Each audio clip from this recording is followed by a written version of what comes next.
noi adesso parliamo di sostenibilità, innovazione, tutti i temi che tornano nel Rethink Circular Economy Forum che si tiene anche quest'anno e si tiene ed è organizzato il 2, 3 e 4 ottobre, prima a Relaisto nella prima giornata e poi si sposta agli ex baraccamenti Cattolica, quindi nel cuore del borgo umbertino. Parliamo di questo evento che torna, di questa 3 giorni, di tutti coloro che ci saranno, insomma, e di quello che porterà come contributo anche alla nostra città, con Francesco Fumarola, Head of Partnership di Tondo. Ben trovato.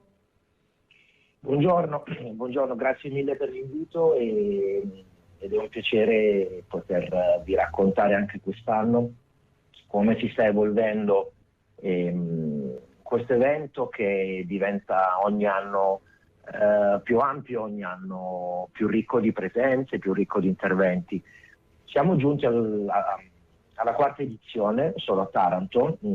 Rethink è un forum internazionale di promozione dell'economia circolare che abbiamo il piacere di organizzare a Taranto oramai in maniera stabile, e lo organizziamo in modo stabile anche a Milano, che è dove abbiamo l'altra nostra base, e lo abbiamo organizzato anche a Genova, lo abbiamo organizzato anche a Napoli, ed è un forum che cerchiamo di declinare sulle necessità dei territori, quindi sulle specificità, in questo caso, che ha la Taranto, città nella quale sono nato, esattamente. Poi è anche un doppio piacere, e lo dico anche con un pizzico di orgoglio.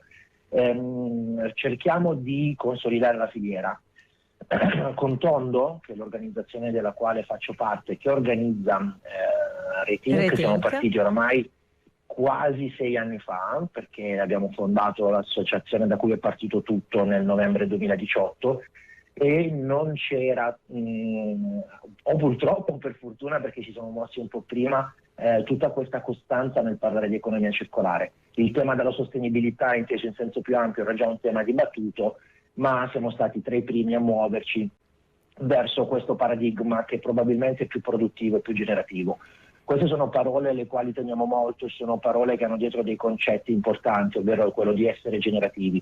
Ogni anno ci impegniamo sempre di più per far sì che questo evento, oltre ad essere un ottimo evento di formazione, di divulgazione, di networking e di consolidamento della filiera, porti dei progetti concreti nella nostra città e nel nostro territorio, e dia avvio a buone pratiche, permetta alle aziende del territorio di entrare in contatto con aziende e con esperti che sono su scala nazionale, sono su scala europea ed internazionale, per poter sempre di più evolversi e generare con questo anche del valore che venga condiviso e venga sicuramente poi lasciato sul territorio stesso. Fumarola, quali sono, se ci sono quest'anno, delle particolari novità, delle chicche che ci vuole raccontare? Insomma, sono 3 giornate belle dense di programma. Sono 3 giornate belle dense, vi invito a vedere il programma sul sito re-think.today, dove trovate tutti gli interventi. Quest'anno abbiamo anche una parte un po' più interattiva per la cittadinanza, non propriamente tecnica di economia circolare, ma più dedicata all'arte, alla musica,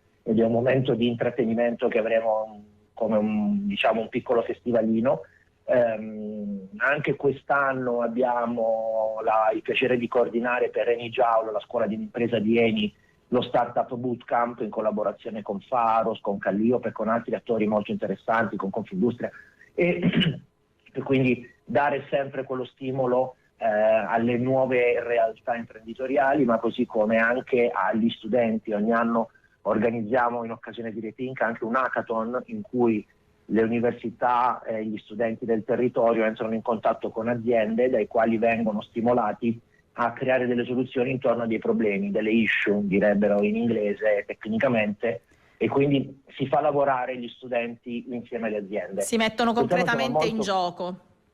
Esattamente, quest'anno siamo molto contenti anche di un programma ancora più ampio. Vedremo ottima partecipazione sulla parte di risorse idriche, vedremo ottime partecipazioni sulla parte di materiali da costruzione e residui. Insomma, non vediamo l'ora di accendere i motori e far partire tutta quanta la macchina con tutti gli ingranaggi che inizieranno a collaborare gli uni con gli altri. Le chiedo ci questo teniamo particolarmente, sì. scusami, ti volevo solo dire, ci teniamo Sì. molto anche all'evoluzione che stiamo vedendo con Taranto Circolare. Taranto Circolare è la prima piattaforma in Italia di sviluppo digitale, di promozione territoriale dell'economia circolare, che è venuta fuori proprio dal nostro impegno partito con Rethink Taranto. Ovvero siamo riusciti a vincere un bando prima di Invitalia con un arricchimento con un secondo bando di Banca d'Italia, soldi completamente investiti nello sviluppo di questa piattaforma che dapprima ha una funzione di vetrina, ovvero tutti quelli che fanno cose su sostenibilità ed economia circolare, tutte le aziende, tutti i consulenti, tutti quelli che hanno progetti piccoli, medi e grandi in questo settore, in questo senso, vengono presentati nella piattaforma a livello nazionale ed internazionale grazie anche al network qualificato di Tondo, ma stiamo lavorando a far sì che diventi sempre anche uno step successivo molto produttivo, molto generativo, in maniera tale che poi queste entità entrano a far parte di questa rete e si lavori sulla simbiosi industriale. La simbiosi industriale è uno dei punti fermi centrali, immagino. Non abbiamo più tempo, circolare. Però mi piace ricordare che come Radio Cittadella e come Studio 100 vi seguiamo insomma ufficialmente in questa bella avventura anche quest'anno, e quindi continueremo a parlare di Rethink anche domani e la prossima settimana, e poi ovviamente ci saremo ai vostri eventi per raccontare quanto di bello Rethink sta facendo sul territorio. Intanto grazie a Francesco Fumarola per essere stato con noi. Grazie mille, non vediamo l'ora.